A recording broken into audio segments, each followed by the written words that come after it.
Picture this: Russia, 1999, a nation in the throes of political uncertainty and economic chaos.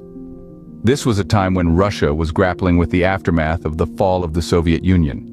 The economy was in shambles, with rampant inflation, a plummeting ruble, and a banking system on the brink of collapse. The country was also facing a severe financial crisis, triggered by the devaluation of the ruble and a default on government debt. The political landscape was equally unstable. Boris Yeltsin, the first president of the Russian Federation, was facing declining health and waning popularity. His administration was marred by corruption scandals and a series of unsuccessful economic reforms. The political climate was tense, with public trust in the government at an all-time low. This instability was further exacerbated by a revolving door of prime ministers. In 1999 alone, Russia saw 3 different men hold the office. The last of these, Sergei Stepashin, served a mere 3 months before being dismissed by Yeltsin in a surprise move. This kind of unpredictability was indicative of the larger issues plaguing the Russian political scene. Stepashin's dismissal set the stage for a significant shift in Russia's political trajectory. It created a vacuum in the office of the prime minister, a vacuum that needed to be filled swiftly and decisively. But who would be up to the task? Who could navigate the treacherous waters of Russian politics and steer the country toward stability? In the midst of this turmoil, a relatively unknown figure was about to step into the spotlight: Vladimir Putin. Boris Yeltsin, the first president of Russia, made a surprising choice in August 1999. In the midst of economic disorder and political uncertainty, Yeltsin decided to appoint an unassuming figure as the Prime Minister of Russia. The man was none other than Vladimir Putin, a former KGB officer who had served as Yeltsin's deputy chief of presidential staff. Born in Leningrad, now known as St. Petersburg, Putin's early life was marked by modest beginnings. He joined the KGB, the main security agency of the Soviet Union, and served for over a decade in East Germany.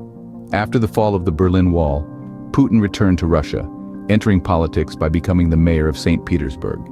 His tenure was marked by economic reforms and a commitment to law and order, catching the attention of Yeltsin and his administration. In Moscow, Putin quickly rose through the ranks, becoming the head of the Federal Security Service, the successor agency to the KGB. His no-nonsense style and adherence to Yeltsin's policies made him a favored choice within Yeltsin's inner circle. However, his appointment as prime minister was met with surprise and skepticism. Putin was largely unknown to the Russian public and had little political experience compared to other potential candidates. Many questioned Yeltsin's decision, wondering if Putin was up to the task of steering Russia through its pressing challenges. But Yeltsin had his reasons. He saw in Putin a loyal confidant, a man who could be counted on to continue his policies and protect his legacy.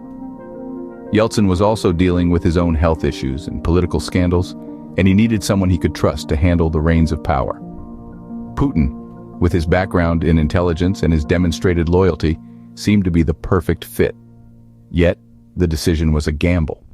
Putin was a relative unknown, and his rise to the position of prime minister was sudden and unexpected. Many wondered if he had the political acumen and the charisma to lead a country as complex and diverse as Russia. Little did Russia know, this appointment would be a defining moment in the nation's history. Vladimir Putin's rise to power wasn't a simple stroll to the top. It was a calculated climb. Following his appointment as prime minister in August 1999, Putin found himself in the midst of a nation grappling with economic turmoil and political uncertainty. Yet he was quick to take the reins and steer Russia towards a path of his own envisioning. In December that same year, Boris Yeltsin surprised everyone by announcing his resignation, catapulting Putin into the role of acting president. This sudden change of guard on the eve of the new millennium was seen as a strategic move, designed to give Putin a head start in the upcoming presidential polls, and it worked. Putin, the former KGB officer turned prime minister, now took on the mantle of Russia's acting president. In this role, he made swift moves to consolidate his power, portraying himself as a strongman capable of restoring Russia's global standing. He promised stability, an end to corruption, and an improved standard of living for the Russian people. When the presidential election arrived in March of 2000, Putin was elected with over 50% of the vote. It was clear then that Putin had successfully navigated the tumultuous political landscape and positioned himself as the undisputed leader of Russia. In a sense, his political journey mirrored the country he led. Just as Russia had emerged from the ashes of the Soviet Union, Putin had risen from relative obscurity to the highest office in the land. But this ascent wasn't just about one man's ambition. It was a reflection of the public's desire for a new kind of leadership, one that promised strength, stability, and a sense of national pride. From an unknown figure to the top of Russian politics, Putin's ascent was anything but ordinary. It was a story of political maneuvering, of seizing opportunities, and of a country in search of a new identity.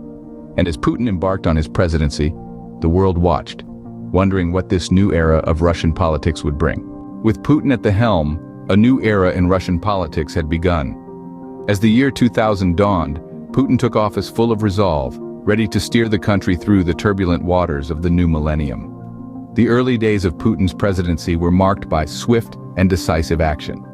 He moved to stabilize the economy, implementing policies that fostered growth and curtailed inflation. These measures, though often controversial, succeeded in pulling Russia out of its economic slump, earning Putin the admiration of many at home. But Putin's economic policies were just one aspect of his broader strategy. He also sought to re-establish Russia as a global power. To this end, he pursued an aggressive foreign policy, reasserting Russia's influence in regions where it had waned. This move was applauded by some, but viewed with trepidation by others, who saw it as a sign of Russia's growing assertiveness. At home, Putin worked to consolidate power, creating a highly centralized government that was largely under his control. He curtailed the powers of regional governors and placed loyalists in key positions. This move drew criticism from those who saw it as an erosion of democratic norms, but Putin maintained that it was necessary to ensure stability and unity. In terms of public perception, Putin was a figure of intrigue. His KGB background, his quiet demeanor, and his reputation for decisive action earned him a certain mystique. To many Russians, he was a strong leader who could restore Russia's greatness.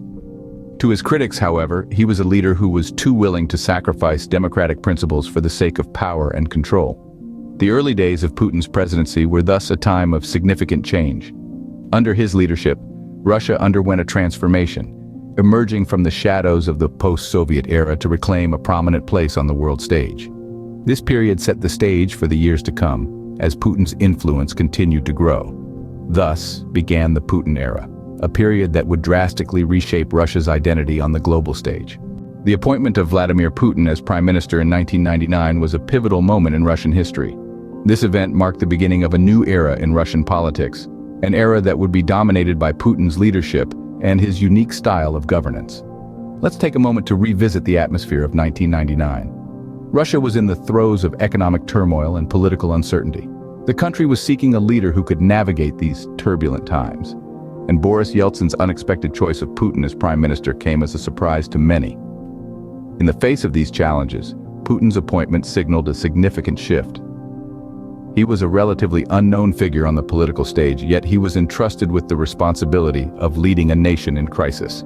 This bold decision by Yeltsin was a critical juncture in Putin's political career, setting him on the path to becoming one of the most influential figures in Russian history.